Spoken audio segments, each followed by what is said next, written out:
안녕하세요, 피부일타 민원장입니다. 오늘은 귀티나는 얼굴 되는 법을 알려드릴게요. 많은 분들이 이거 관심 있으신지 유튜브에 영상이 굉장히 많더라고요. 일단 가장 먼저 말씀드리고 싶은 건 이쁜 얼굴하고 귀티나는 얼굴은 완전히 다릅니다. 정말 예쁘고 멋있는 배우들 한번 떠올려 보세요. 인형 같은 이목구비, 조각같이 잘생겼거나 힙하거나 섹시한 여자 배우들 너무너무 많으시죠. 근데 한번 잘 생각해 보세요. 영화나 드라마에서 재벌가나 부잣집 출신으로 나오는 배우들은 정해져 있어요. 꼭 화려하게 생기지 않아도 어딘가 여유 있어 보이고 고급스러워 보이고 좋은 환경에서 자랐을 것 같은 인상을 가진 배우들은 따로 있죠. 이게 바로 예쁜 얼굴하고 귀티나는 얼굴의 차이인 거예요. 그래서 오늘은 귀티는 어디에서 느껴지는지, 그리고 피부과에서는 귀티나는 인상을 만들려고 어떤 걸 할 수 있고 어떤 걸 하면 절대 안 되는지를 싹 정리해 드릴게요.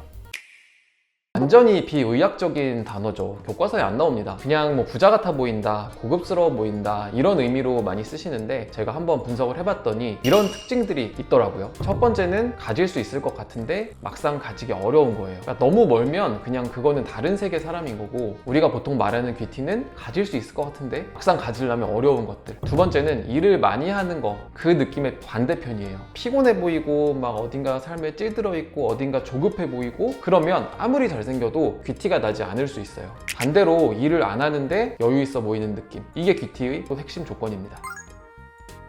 반반이에요. 분위기가 크기는 한데 그 미국의 절반 이상은 얼굴에 물리적으로 새겨져 있어요. 피곤한 얼굴, 쫓기는 얼굴, 실제로 생김새가 점점 달라집니다. 다크서클, 처진 입꼬리, 미간주름, 칙칙한 톤. 그래서 피부과가 개입할 여지가 있는 거고요. 맞습니다. 일단 귀티의 첫 번째 조건, 얼굴 피부가 맑고 깨끗합니다. 우리가 부자를 떠올릴 때 점이 엄청 많고 잡티가 엄청 많고 기미가 엄청 심하고 이런 분들 잘 안 떠올리잖아요. 그러니까 이게 편견 같지만 사실 역사적으로 근거가 있는 얘기예요. 과거에 야외에서 일을 많이 하던 계층은 사실 자외선 노출이 많으니까 당연히 잡티가 있고 기미가 있고 이랬을 거 아니에요. 반대로 실내에 있는 계층들은 당연히 그런 게 적었겠죠. 그러니까 이런 게 수백 년 이미지가 쌓여온 결과인 거예요. 여기서 제가 말하는 건 피부가 무조건 하얘야 된다 이런 의미가 아니에요. 피부톤이 좀 칙칙하지 않고 누렇지 않고 홍조가 없고 표면이 매끄럽고 생기 있어야 된다는 뜻이에요. 건강하고 맑은 피부는 빛을 받았을 때 피부가 훨씬 생기 있고 탱글해 보입니다. 피부가 지나치게 건조하거나 푸석해 보이면 얼굴에 다른 조건이 아무리 좋아도 귀티가 나지 않아 보일 수 있어요. 그래서 귀티 나는 피부를 만들기 위해서는 화장품 너무 많이 바르실 필요가 없고, 일단 자외선 차단을 꾸준히 하고 세안 후에 보습 잘해주는 거, 이런 게 필요합니다. 두 번째로는 얼굴의 균형이에요. 우리 귀티 나는 얼굴은 눈, 코, 입 이런 게 너무 크거나 너무 화려하거나 하나가 너무 부각된 얼굴을 우리가 귀티 난다고 하지는 않아요. 오히려 하나하나 보면 그렇게 예쁘지가 않아도 전체적으로 조화가 잘 된 얼굴, 이런 게 얼굴에 귀티가 나 보입니다. 좌우 대칭 얘기도 되게 많이 하시는데 완벽한 좌우 대칭이 필요한 게 아니에요. 우리 얼굴은 원래 비대칭입니다. 그래서 적절한 비대칭은 오히려 자연스러워 보이고요. 얼굴 우리 이목구비가 서로 어색하지 않게 연결이 잘 되는 거, 그게 가장 중요합니다. 세 번째로는 표정이에요. 같은 얼굴이라도 표정에 따라서 귀티가 날 수도 있고 굉장히 피곤해 보일 수도 있습니다. 무표정일 때 우리 입꼬리가 이렇게 내려가 있거나 미간에 주름이 심하게 잡혀 있거나 이러면 당연히 귀티가 나 보이지 않겠죠. 표정은 우리 근육 습관이고 그 습관이 결국 주름으로 굳는 거예요. 가만히 있어도 긴장하고 예민한 인상을 표정에 따라서 줄 수도 있는 거고, 반대로 이마, 미간 이런데 표정 힘이 잘 빠져 있고 하면은 훨씬 더 편안한 느낌을 줄 수도 있는 거죠. 억지로 너무 과하게 웃지 않는 것, 충분히 인상이 좋은 이런 느낌을 내기 위해서는 보톡스 그리고 엠페이스 같은 리프팅을 꾸준히 받으시는 게 좋습니다. 네 번째는 얼굴의 볼륨이에요. 얼굴이 무조건 작거나 말라야 귀티가 나는 거는 절대 아닙니다. 얼굴에 살이 너무 없어서 관자놀이나 앞볼, 눈밑 이런 데가 심하게 꺼져 있으면 굉장히 퀭해 보이고 오히려 생기 없어 보이고 귀티하고는 반대 느낌을 줄 수 있습니다. 반대로 얼굴에 살이 너무 많아서 무게가 아래쪽으로 쏠리고 턱선이 흐려지고 이중턱이나 처짐이 심해지면 역시 당연히 귀티하고는 거리가 멀겠죠. 볼륨 시술을 받아서 얼굴이 귀티가 나 보일 수는 있지만 무조건 많이 채우는 거는 절대 정답이 아닌 거죠. 필러 과하게 계속 넣어서 부어 보이는 얼굴 많이 보셨죠? 귀티 나 보이던가요? 절대 아니죠. 그래서 귀티를 목표로 한다면 꼭 필요한 만큼만 확실하게 채우기보다는 약간 부족한 듯한 느낌으로 얼굴을 정리하시는 것을 추천드립니다. 다섯 번째는 하나가 너무 과하면 안 돼요. 너무 하얗고 밝으면 귀티가 나는 게 아니라 허약해 보입니다. 표정이 지나치게 밝으면 광대처럼 보이지 귀티가 아니에요. 볼륨이 너무 많으면 그냥 부어 보이는 거죠. 그래서 모든 항목이 상위권이어야 되는데 어느 하나도 극상위권이면 안 되는 거, 그게 귀티입니다.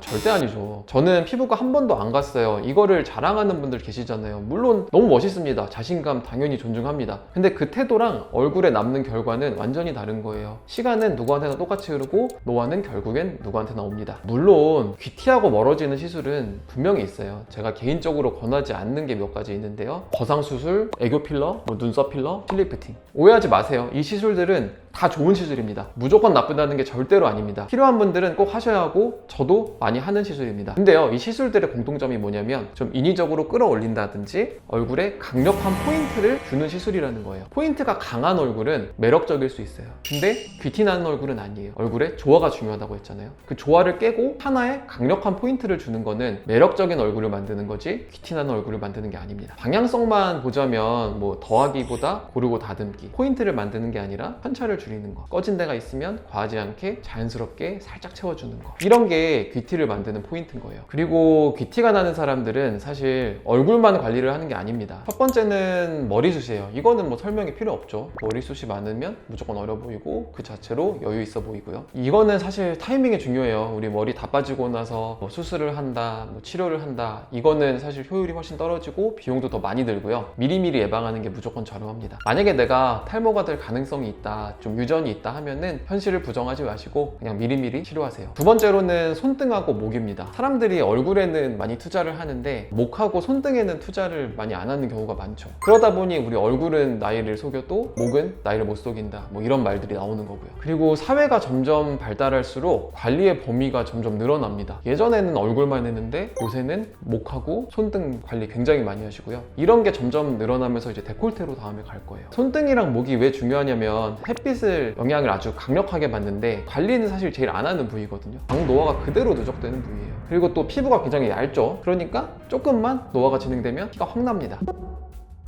똑같죠. 예방을 하는 게 제일 좋지만 이미 예방이 안 되고 노화가 진행이 됐으면 손등이나 목은 그래도 요새는 콜라겐 부스터가 결과가 굉장히 좋아요. 뭐 레디어스, 뭐 고구리, 주베룩 이런 것들 하시면 아주 결과가 좋습니다. 그리고 뭐 데콜테 같은 경우는 해외에서는 지금 열심히 관리를 하는 부위인데 아마 한국도 5년, 10년 뒤에는 관리를 하게 될 거라고 생각을 해요. 그러니까 이 부분도 보습제 잘 바르시고 자외선 차단 잘 하시고. 세 번째는 자세인데요. 이거 신경들 사실 많이 안 쓰시는 것 같아요. 우리 같은 얼굴이라도 당연히 자세가 무너지면 좀 아우라가 반감되죠. 등이 막 너무 굽었거나 어깨가 막 완전히 말렸거나 거북목이 엄청 심하거나 이러면 얼굴 관리를 아무리 잘해도 별로 안 좋아 보이죠. 그래서 저도 그냥 운동 열심히 하고 있습니다. 사실 중요한 건 어떤 운동이냐 보다도 좀 자세를 인지하는 습관인 것 같아요. 내 습관을 좀 인지하고 편안한 자세를 유지하려고 하시는 게 중요할 것 같습니다. 참고로 거북목이 심하면 당연히 턱 라인이 무너져 보입니다. 실제로 살이 찐 게 아니라 자세 때문에 그렇게 보이는 거예요. 그러니까 그런 데다가 대고 막 지방 없애는 거 리프팅 계속 하기보다는 사실 자세를 고치는 게 훨씬 더 정확한 방법인 거죠. 마지막은 말투. 말이 막 너무 바르면 조급해 보입니다. 아까 말씀드린 것처럼 일 많이 하는 느낌이 여기서 나와요. 목소리 톤도 그렇고요. 문장 사이, 뭐 단어 사이의 여백도 그렇고요. 그리고 말이 급한 사람은 표정도 급해집니다. 밝고 자신감이 있는 표정, 긍정적인 마음가짐, 이런 게 굉장히 중요한데 그거는 피부과에서 못 해드립니다. 오늘은 귀티 나는 얼굴에 대해서 다뤄봤는데요. 너무 까다로울 만큼 어려운 조건인 것은 맞습니다. 그래도 성형수술보다 훨씬 더 적응도 쉽고 부작용도 없고 조금만 신경 쓰면 훨씬 더 지금보다 귀티가 나 보이실 수 있습니다. 내 인생도 달라질 수 있는 것들이거든요. 그러니까 꼭 한번 신경 써보셨으면 좋겠습니다. 오늘 영상이 도움이 되셨다면 구독과 좋아요 부탁드리고요. 또 분석하고 싶은 주제, 얼굴 있으시면 댓글 남겨주세요. 다음에 그 주제로 찾아뵙겠습니다. 감사합니다.